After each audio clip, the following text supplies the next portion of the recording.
Guys, कैसे हो सब? अच्छा, अच्छे से पढ़ाई कर रहे हो ना आप सब? अच्छा, मैं बहुत जल्दी आपको एक असाइनमेंट छोटा-सा दूँगी अकाउंटेंसी का प्रोजेक्ट टाइप का, वो आप रफ में कर सकते हो कहीं पे भी, बट अभी फ़िलहाल इस पे फ़ोकस करो। आज हम पढ़ेंगे कैपिटल एंड रेवेन्यू। अच्छा, इस चैप्टर में 2 चीज़ें हैं, एक है एक्सपेंडिचर के बारे में और एक है रिसीट्स के बारे में। ठीक है, अभी हम एक्सपेंडिचर पढ़ेंगे। अच्छा, एक छोटा सा वीडियो मैं और बना दूंगी इसका पार्ट 2, तो उसमें रिसिप्ट्स के बारे में देखेंगे। ठीक है, तो चलो देखते हैं क्या होता है। अब हम देखेंगे कैपिटल और रेवेन्यू एक्सपेंडिचर डिफरेंट कैसे हो सकता है। 2 तरीके के होते हैं एक्सपेंडिचर। एक्सपेंडिचर मतलब खर्चा जो हम बिजनेस पे करते हैं। ठीक है, कैपिटल में बेसिकली आपके कैपिटल की जो चीज़ें असेट्स हैं उससे रिलेटेड खर्चा आता है, और रेवेन्यू में जो आप डे टू डे वर्क करते हो, प्रोडक्शन, सेलिंग, इन सब चीज़ों से रिलेटेड खर्चा आता है, मोटा मोटा देखा जाए तो एक बार देख लेते हैं कैपिटल एक्सपेंडिचर के अंदर कौन कौन से एक्सपेंसेस आते हैं। सबसे पहले आता है एक्वायरिंग एन एसेट। जब आप कोई एसेट खरीदते हो तो उस पे जो खर्चा होता है उस एसेट को खरीदने में, वो कैपिटल एक्सपेंडिचर में आता है, और उससे रिलेटेड जो खर्चा होता है वो भी उसमें आता है। फॉर एग्जाम्पल, आपको उसको सेटअप करना है तो वेजेस देनी पड़ेगी आपको लेबरर्स को, या ट्रांसपोर्टेशन का खर्चा उसको अपनी फैक्ट्री तक लाने तक का, या समथिंग लाइक दैट। ठीक है, या फिर उसका मतलब इंस्टॉलेशन का खर्चा हो गया, वो सब उससे रिलेटेड सब स्टार्टिंग का कैपिटल एक्सपेंडिचर में आता है। फिर ऐसा कोई इम्प्रूवमेंट या फिर रिपेयर जो मतलब जिससे अर्निंग कैपेसिटी बढ़ जाए एसेट की, वो भी कैपिटल एक्सपेंडिचर होता है। अच्छा, ये थोड़ा कंफ्यूजिंग है। बहुत बार जो छोटी छोटी चीज़ें होती रिपेयर की, फॉर एग्जांपल कोई रिपेयर किया किसी पार्ट का, तो वो इसमें नहीं आता। ऐसा इम्प्रूवमेंट, ऐसा एक्सटेंशन रिपेयर जिससे उसकी अर्निंग कैपेसिटी बढ़ जाए। फॉर एग्जाम्पल, एक सिनेमा हॉल है, उसमें 100 सीट्स हैं, और अगर उसका एक्सटेंशन किया गया और उसमें 50 सीट्स और जोड़ दी गई तो 150 सीट्स हो गई, तो उसकी अर्निंग कैपेसिटी बढ़ जाएगी, अब और लोग आ सकेंगे सिनेमा हॉल में। ठीक है, इस टाइप का जो इम्प्रूवमेंट होता है वो कैपिटल एक्सपेंडिचर में आता है, जिससे अर्निंग कैपेसिटी बढ़ती है। इस्टेब्लिश बिजनेस, इसका ये मतलब है कि जो बिजनेस इस्टेब्लिश करते वक्त उसमें जो खर्चा आता है, जो डॉक्यूमेंटेशन प्रिपेयर करते हैं, वो सब भी किसमें आता है? Capital expenditure. अच्छा, up to asset is put to use. अच्छा, ये तो मैंने इसलिए लिखा है, ये एक्सपेंसेस रिलेटेड टू परचेज ही है, कि जब तक कोई असेट को हम पुट टू यूज नहीं कर लेते, उसको यूज में वो स्टार्ट नहीं हो जाता, उससे पहले उस पर जितना भी खर्चा होता है वो सब कैपिटल एक्सपेंडिचर होता है। फॉर एग्जाम्पल, इंस्टॉलेशन हो गया और इरेक्शन हो गया, ये सब चीजें है ना। Interest on capital. Interest on capital का मतलब ये है कि जैसे अगर आपने कोई लोन लिया है बैंक से बिजनेस स्टार्ट करने से पहले, तो जब तक बिजनेस अर्न करना स्टार्ट नहीं कर देता, उससे पहले जितना भी इंटरेस्ट हमें पे करना होगा लोन में, वो सब कैपिटल में आएगा, कैपिटल एक्सपेंडिचर। और जब बिजनेस हमारा अर्न करने लगेगा, उसके बाद जो हमें लोन का इंटरेस्ट देना होगा, वो किस में आएगा? Revenue expenditure. हम एक एक करके पढ़ रहे हैं, ये तो मैंने लाइन इसलिए बनाई है ताकि आपको और अच्छे से क्लियर होके आ सके, बाकी इसमें कोई डिफ्रेंशिएट नहीं कर रही मैं। ठीक है, आगे देखते हैं। आगे क्या है हमारा? Expense on second hand assets. अच्छा, अगर हमने कोई सेकेंड हैंड असेट खरीदी तो ऑब्वियसली वो खरीदी, उसका तो खर्चा होगा ही। उसके अलावा जब उसको वर्किंग कंडीशन में लाना है हमें, तो उसके लिए उस पर बहुत सारे रिपेयर्स करने पड़ेंगे, ओवरहॉलिंग करनी पड़ेगी, जिससे वो वर्किंग कंडीशन में आ सके। उसका जो खर्चा होगा वो भी कैपिटल एक्सपेंडिचर में आएगा, है ना। ओवरहॉलिंग मतलब कि उसको पूरी तरह फुल फुल रिपेयर करना पूरी मशीन को। ठीक है, अच्छा, ये पॉइंट्स याद करना। अच्छा, वैसे तो ये थ्योरी का चैप्टर है, बट इसमें थोड़े बहुत न्यूमेरिकल्स भी हैं जिसमें आपको आइडेंटिफाई करना होगा कि कोई चीज़ कैपिटल एक्सपेंडिचर है या रेवेन्यू एक्सपेंडिचर है ना।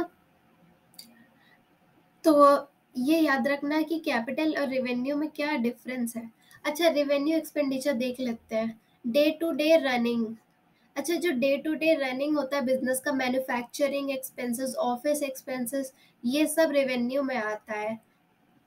ऑर्डिनरी रिपेयर्स एंड मेंटेनेंस, जो छोटे छोटे रिपेयर्स होते हैं, मेंटेनेंस होते हैं, वो भी रेवेन्यू में आता है। देखो, अगर लेकिन इससे हमारी अर्निंग कैपेसिटी नहीं बढ़ती है, बस आपको मेंटेन रहती है हमारी अर्निंग कैपेसिटी जितनी। कोई चीज़ आपकी एकदम बेकार हो गई, उसको थोड़ा सा सही करवा लिया आपने, तो आपकी अर्निंग कैपेसिटी थोड़ी बढ़ जाएगी, वो वापस नॉर्मल में आ जाएगी पहले जैसी, है ना। अच्छा, next is raw materials. Raw materials buy करने में जो खर्चा होता है वो भी रेवेन्यू एक्सपेंडिचर होता है। डेप्रिसिएशन, जो हमारे असेट की वैल्यू डेप्रिशिएट होती है, कम होती है, वो हर साल होती है, तो वो भी रेवेन्यू में आएगा। रिप्लेस और वर्न आउट पार्ट, मैंने आपको बताया था कि कोई पार्ट, अच्छा, जो मशीन का अगर कोई पार्ट खराब हो गया उसको रिप्लेस करेंगे तो वो रेवेन्यू में आएगा, क्योंकि पार्ट तो खराब हो सकता है, लेकिन अगर आप पूरी पूरी मशीन दूसरी खरीद रहे हो तो वो कैपिटल एक्सपेंडिचर में आएगा, क्योंकि वो आप नई मशीन खरीद रहे हो ना, रिप्लेस को कोई पार्ट तो नहीं कर रहे हैं। Next is loss on sale of assets, आपने कोई अपनी एसेट सेल कर दी, उसमें जो आपका लॉस हुआ, आपने कम में बेचा उसकी रियल वैल्यू से, तो जो लॉस हुआ वो भी रेवेन्यू एक्सपेंडिचर में आएगा। अच्छा, यहाँ पे एक और चीज़ है, डेफर्ड रेवेन्यू एक्सपेंडिचर। ये क्या होता है, ये आपने पढ़ा होगा, ये सब पढ़ा होगा आपने मोटा मोटा बेसिक अकाउंटिंग टर्म्स में। डेफर्ड रेवेन्यू एक्सपेंडिचर मतलब ऐसा रेवेन्यू एक्सपेंडिचर, ये एक तरीके का रेवेन्यू एक्सपेंडिचर है जो मतलब जिसका बेनिफिट आपको तुरंत नहीं मिलता, over a period of time मिलता है। समझो 5 साल में, तो हर 5 साल तक हमारा एस्टिमेटेड है कि हमें इसका फायदा मिलेगा। तो 1 2 3 4 5, पाँचों साल थोड़ा थोड़ा थोड़ा इसका बेनिफिट मिलेगा। फॉर एग्जाम्पल, अगर आप किसी चीज़ की एडवर्टीजमेंट करते हो, तो आपने उस पे बहुत ज़्यादा पैसा खर्च कर दिया, उसके बाद लेकिन वो एडवर्टीजमेंट का इफ़ेक्ट जो होता है वो 3 4 सालों तक रहता है। तो जो एडवर्टीजमेंट इस टाइप का एक्सपेंडिचर होता है जिसका बेनिफिट हमें अ, थोड़े टाइम तक धीरे धीरे मिलता है, उससे हम रेवेन्यू, डिफर्ड रेवेन्यू एक्सपेंडिचर बोलते हैं। मैंने आपको बोला था न्यूमेरिकल्स है, तो चलो यहाँ पे करके देखते हैं। ठीक है, पहले वाला देखते हैं, हमें बताना है कि ये कैपिटल है रेवेन्यू एक्सपेंडिचर, रीजन में देना है, रीजन तो आप लिख सकते हो। A new machine is purchased for 60,000. 8,000 was spent on its carriage and 1,500 were paid as wages for installation.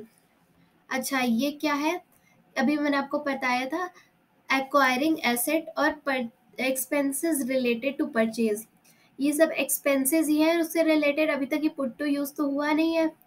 तो कैरेज और इंस्टॉलेशन के लिए जो खर्चा हुआ, ये सब जो है ना, ये होगा कैपिटल एक्सपेंडिचर। मैं यहाँ पे सी लिख दूंगी, ऐसा क्यों, आप यहाँ पे रीजन लिख सकते हो, expenses related to purchase or up to asset is put to use, it is called capital expenditure. A sum of rupees 10,000 was spent on painting the new factory. New factory को हम paint कर रहे हैं, अभी अभी हमारा वो हो रहा है, रिपेयर तो नहीं है नॉर्मली, अभी स्टार्टिंग हुई है, तो ये भी कैपिटल एक्सपेंडिचर में आएगा। Rupees 5,000 paid for the erection of a new machine. अच्छा, इरेक्शन, कोई नई मशीन खरीदी, ये भी उसका एक तरीके अभी इसका पुट टू यूज तो हुआ नहीं, स्टार्ट तो हुआ नहीं इसका यूज, इससे पहले जो भी खर्चा आएगा वो क्या होगा, capital expenditure. Next is rupees 2,000 was spent on repairs before using a second hand generator purchased recently. अभी मैंने आपको बताया expenses on second hand assets, ये सेकेंड हैंड था, तो इसमें 2,000 हमने स्पेंड किया इसके रिपेयर के लिए, ये भी कैपिटल होगा। Rupees 1,500 was spent on the repair of a machinery. अच्छा, एक मशीन को रिपेयर करने के लिए हमारा 1,500 यूज हुआ, ये तो रेवेन्यू एक्सपेंडिचर होगा, क्यों, अभी मैंने आपको बताया था ऑर्डिनरी रिपेयर्स एंड मेंटेनेंस किस में आएगा, रेवेन्यू एक्सपेंडिचर में। Rupees 10,000 was paid as brokerage or issue of shares and other expenses of issue were rupees 25,000. ठीक है, अब ये किस में आएगा? ये एक तरीके से इस्टेब्लिशिंग बिजनेस में आएगा, क्योंकि यार इशू, हम शेयर्स को इशू एक ही बार करते हैं स्टार्टिंग में, तो ये भी इस्टेब्लिशिंग बिजनेस के एक्सपेंस में आएगा। ये किस में? Capital expenditure. अदर एक्सपेंसेस मतलब, ठीक है, समझ रहे हो ना? अच्छा, मेरे लिए, आपके लिए क्वेश्चन भी है होमवर्क के लिए। अच्छा, अभी तक जो पढ़ा है उसमें कोई डाउट हो तो कमेंट कर देना। बाकी ये आपके लिए क्वेश्चन है, आप इसे नोट डाउन करके वो कर सकते हो, सॉल्व कर सकते हो। मैं आंसर बहुत जल्दी कमेंट्स में लिख दूंगी, लेकिन आप पहले खुद से सॉल्व करने की कोशिश करना। Classify the following into capital revenue and deferred revenue expenditure. आपको बस ये लिखना है कौन सा कैपिटल, कौन सा रेवेन्यू, कौन सा डिफर्ड रेवेन्यू है। इतना डिफिकल्ट नहीं है। अब आप बोलोगे कि यार आप तो इजी क्वेश्चन करा के बता देती हो और हमें होमवर्क के लिए टफ क्वेश्चन देती हो, तो यार एग्जाम में तो आपको खुद ही लिखना है ना, चाहे जैसा क्वेश्चन आए। मेरा काम था आपको बेसिक समझाना, मैंने समझा दिया। और बाकी यार, जब थोड़ी खुद से कोशिश करोगे थोड़ा टफ क्वेश्चन करने के लिए, तो आपको ज़्यादा बेनिफिट मिलेगा। ठीक है, बाकी कोई डाउट हो तो आप मुझसे पूछ सकते हो। And thanks for watching, bye.